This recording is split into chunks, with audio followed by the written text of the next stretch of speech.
Je vais vous raconter une petite histoire d'hommes et de robots. Cette histoire a débuté par un appel téléphonique.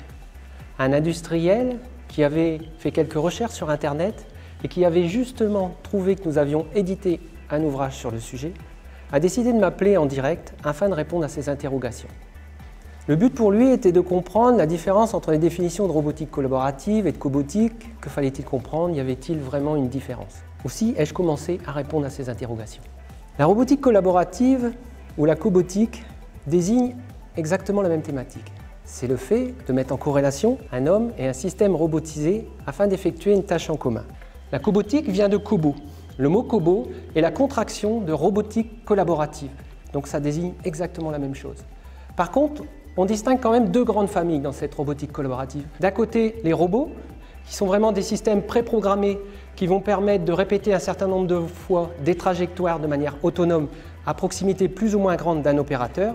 Et d'un autre côté, les bras d'assistance au geste qui permettent justement d'assister l'opérateur dans ses travaux, l'opérateur prenant ce bras pour effectuer certaines tâches, ce bras reprenant généralement la pénibilité de ses tâches, mais seul l'opérateur va décider des trajectoires. Il n'y a pas d'autonomie de trajectoire dans ces systèmes. Les deux font partie de la cobotique. Il peut y avoir une petite confusion puisque le mot cobo est utilisé depuis le départ par les fabricants, notamment le premier fabricant de bras d'assistance au geste pour désigner ses produits.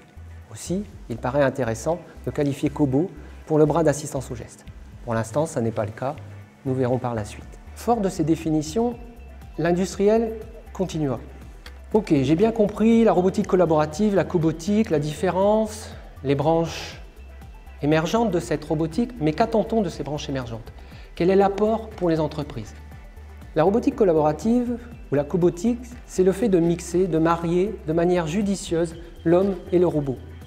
D'un côté, le robot a des capacités de répétabilité, de précision, le fait de pouvoir reprendre des efforts importants. Et de l'autre, les atouts de l'homme qui sont l'adaptabilité, la flexibilité, la capacité à entrevoir ce qu'il reste à faire, prise de décision, expertise. En mariant les deux, on va pouvoir donner naissance à des postes qui vont permettre d'augmenter la qualité des produits, mais aussi de réduire les troubles musculo-squelettiques qui peuvent apparaître. C'est aussi une vraie réponse à la pénurie de main-d'œuvre dans certains secteurs, certains métiers. On ajoute de l'attractivité à certains postes, on confie ainsi les tâches de plus faible valeur ajoutée aux robots et celles de plus forte valeur ajoutée à l'homme. La robotique collaborative n'est pas là pour remplacer la robotique classique, mais apporter réellement un complément. Elle lui est complémentaire. Les robots collaboratifs qui sont conçus de manière différente, en intégrant de manière différente la sécurité, peuvent être utilisés, déplacés dans un atelier, au milieu d'un atelier, le long des lignes de production. C'est un changement aussi sur les flux de production, puisque ceux-ci peuvent être mis en place selon un accroissement du volume de production ou une personnalisation demandée, et non plus un flux de production qui va dévier vers les îlots robotisés. Augmentation de la qualité, réduction des TMS, flexibilité, adaptabilité et donc déplaçable dans un atelier, tout ceci sont les atouts de la robotique collaborative qui accroissent donc la compétitivité des entreprises. Mon interlocuteur rebondit alors sur les derniers propos. Vous venez de me dire que la robotique collaborative, les robots collaboratifs peuvent être déplacés facilement dans l'atelier, que l'on peut les mettre au besoin le long des lignes de fabrication. Qu'en est-il de la sécurité réellement de ces robots? Les robots collaboratifs sont des robots pensés, conçus pour la collaboration. Ainsi, ils intègrent de manière intrinsèque un certain nombre de mesures qui permettent d'entrevoir cette collaboration avec un homme. Cependant, tout dépend de l'application et de ce qu'on va leur donner à faire pour préjuger de la sécurité au final. Pour bien comprendre, je vais prendre un exemple, celui de l'automobile. Si vous allez tout à l'heure ou ce soir chez votre concessionnaire pour choisir un nouveau véhicule, vous allez pouvoir faire le choix aussi de nombreuses options. Certaines options sont en lien avec la sécurité. Vous allez donc pouvoir prendre ces options pour augmenter votre sécurité dans le véhicule. Les options de réduction de distance de freinage, l'accroissement de la motricité au sol, la garantie de la trajectoire.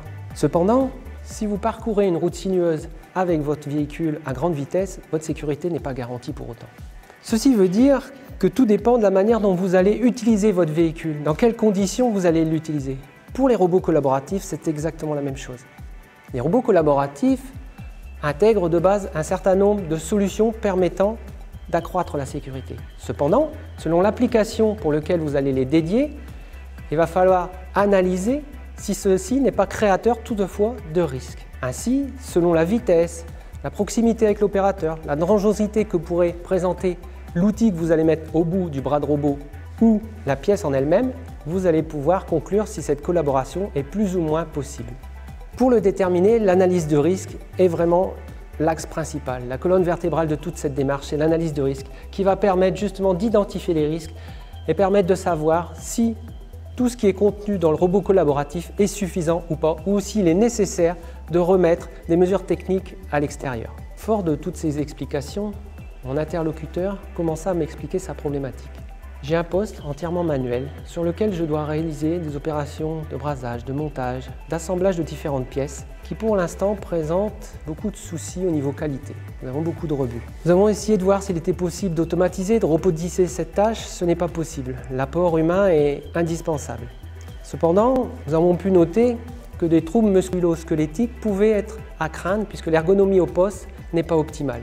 J'aimerais donc savoir comment vous pouvez nous aider dans cette démarche pour faire émerger à la fois une réponse à nos besoins industriels tout en garantissant la santé et la sécurité de l'opérateur.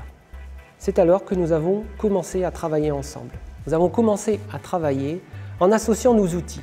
Le plus important était d'associer les outils et le savoir-faire de l'industriel au départ dans la conception des postes manuels ou des postes entièrement automatisés et de le mixer avec nos outils d'analyse du besoin ou d'analyse de risque, afin de faire émerger cette répartition des tâches optimum entre l'opérateur et le robot. Nous avons ainsi pu concevoir un des tout premiers postes en collaboration directe entre un homme et un robot. Très tôt, nous avons intégré l'opérateur dans la boucle afin qu'il puisse proposer des améliorations, notamment au départ des améliorations sur l'ergonomie du poste en fonction de la variabilité des opérateurs. Il s'avère qu'au final, ces améliorations ont même porté sur un accroissement de la qualité du produit. Aujourd'hui, ce poste répond parfaitement aux besoins industriels. Les rebuts sont quasi nuls, une grande flexibilité, il est déplaçable. Tous les enjeux ont été remplis. Mais ce n'est pas tout. Maintenant, il est utilisé sur les salons, il est montré afin que l'industriel puisse promouvoir toute sa capacité, son savoir-faire à industrialiser à partir de nouveaux outils, de nouvelles technologies. Et puis, le ministère du Travail a même été demandeur de cet exemple qu'il qualifie d'optimum entre les besoins industriels et l'ergonomie proposée. Ce sera l'exemple qui figurera dans sa brochure sur la robotique collaborative. Si je devais résumer cette petite histoire et quelques conseils pour tout industriel qui voudrait se lancer dans la robotique collaborative, je dirais que dans un premier temps, le plus important est d'analyser bien le besoin industriel sans se mettre d'œillères. On analyse bien ce besoin industriel, on réfléchit à la répartition des tâches qui peuvent être faites entre l'opérateur et le robot. Et puis très tôt, on y met l'analyse de risque, l'évaluation des risques qui va nous permettre justement de vérifier s'il est besoin d'ajouter des mesures techniques ou s'il y a besoin de revoir cette collaboration. Pour terminer, je dirais que l'accompagnement est indispensable. L'industriel doit se faire accompagner dans cette démarche afin qu'il puisse s'approprier ces outils et concevoir de manière autonome les postes collaboratifs de demain, les ateliers de demain et l'usine de demain.